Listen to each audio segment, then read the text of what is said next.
তফসিল ঘোষণা হওয়ার দিন বা পরদিন শরীফ ওসমান হাদিকে যেভাবে হত্যা করা হলো, এই ঘটনাটা আসলে হৃদয় বিদারক এবং এখন পর্যন্ত কিন্তু এটার কোনো সুরাহা আমরা দেখলাম না। এবং গতকালকে তার বিচারের দাবিতে যারা আন্দোলন করলো তাদের উপরে অত্যাধিক বল প্রয়োগ করা হয়েছে বলে আমার মনে হয়েছে। কারণ ইতিপূর্বে আমরা দেখেছি যে বিভিন্ন জায়গায় মব হয়েছে, দাঁড়িয়ে থেকেছে, কিছু করেনি, আবার যখন প্রয়োজন হয়েছে এই সরকারের তখন তারা বল প্রয়োগ করছে। যাই হোক, আমি সরকারের সমালোচনায় যাব না। নির্বাচন পরিস্থিতি ঢাকাতে অত্যন্ত শান্তিপূর্ণ রয়েছে। আমরা তো অবশ্যই কোনো ধরনের সংঘাত চাবো না এবং আমরা অবশ্যই চাবো একটা শান্তিপূর্ণ উপায়ে ইলেকশনটা কন্ডাক্ট হোক।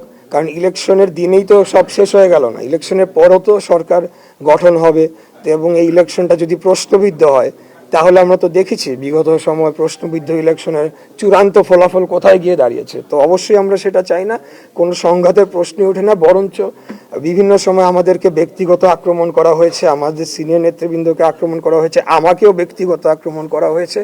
শুধু আমাকেও না, আমার মৃত বাবাকেও এখানে টেনে নিয়ে আসা হয়েছে। তারপরেও কিন্তু আমরা সেগুলো ভ্রুক্ষেপ করি নাই, কারণ আমরা মনে করছি যে এটা টোটালটাই একটা নির্বাচনকে প্রশ্নবিদ্ধ করা, একটা ডিস্টেবিলাইজ করার দেশকে একটা ষড়যন্ত্র। তাই আমরা সেটিকে পাত্তা দিচ্ছি। প্রশাসনের ভূমিকা কোথাও কোথাও আমরা বলবো যে তারা নিরপেক্ষ ভূমিকা নিয়েছেন।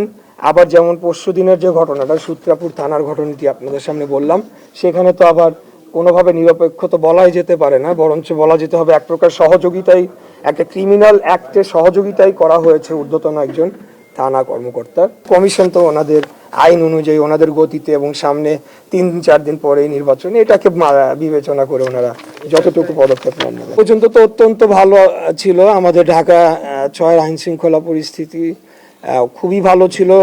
আমাদের যিনি প্রতিদ্বন্দ্বী প্রার্থীগণ তাদের সাথে আমার একটা যোগাযোগ ছিল, সবই ঠিক ছিল। কিন্তু হঠাৎ এই ঘটনা ঘটাতে এটা আসলে কোনোভাবেই কাম্য ছিল না।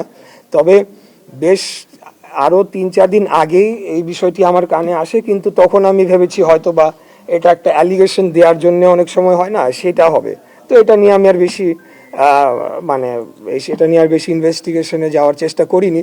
কিন্তু যখন অনেকগুলো সূত্র থেকে আসে তখনই আমি বাধ্য হয়ে আমি থানাতে অবহিত করেছি। দুইটি বিষয় আমাদের পরবর্তীতে নজরে এসেছে। সেটি হলো যে অ্যাপটা আপডেট করার একটা বিষয় ছিল, সেটি আপডেট হওয়ার পরে আরেকটু নিখুঁতভাবে এসেছে। কিন্তু তারপরেও আমরা দেখছি যে বেশ কিছু হোল্ডিংয়ে 15 জন 20 জন করে এক্সট্রা ভোটার, যেটা বিগত আওয়ামী সরকারের সময় এগুলো করা হয়েছিল।